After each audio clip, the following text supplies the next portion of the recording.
Hello friends, lunch box recipe number 3. இன்னைக்கு கிட்ஸுக்கு லஞ்சுக்கு என்ன பேக் பண்ணேன்னா, பொட்டேட்டோ வச்சு சூப்பராக ஃப்ரை பண்ணி அதை சாதத்தோட மிக்ஸ் பண்ணி சூப்பராக பொட்டேட்டோ ஃப்ரைட் ரைஸ் தான் பண்ணியிருக்கேன். இந்த பொட்டேட்டோ ஃப்ரைட் ரெசிபி வந்து நம்ம சேனலில் ஆல்ரெடி டீட்டெயில்டு வீடியோ ரெசிபி வந்து அப்லோட் பண்ணியிருக்கேன். போய் செக் பண்ணி பார்த்து ட்ரை பண்ணி பாருங்கள்.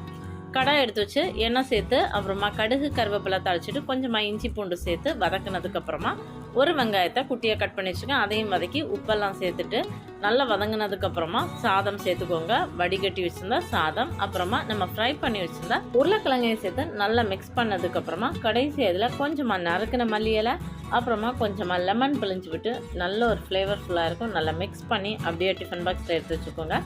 சிம்பிளான ஈஸியாக பண்ணக்கூடிய டேஸ்டியான பொட்டேட்டோ ஃப்ரைட் ரைஸ் வந்து ரெடி ஆயிடுச்சு. லஞ்ச் பாக்ஸ் பேக் பண்ணிடலாம். லஞ்சும் அப்புறமா கொஞ்சம் வடகா பொரிச்சு வச்சுருக்கேன். சிம்பிளான லஞ்ச் மெனு தான். உங்கள் வீட்டு குட்டீஸுக்கும் கண்டிப்பாக ட்ரை பண்ணி கொடுங்க. அடுத்த ரெசிபியில் பார்க்கலாம். தேங்க்யூ.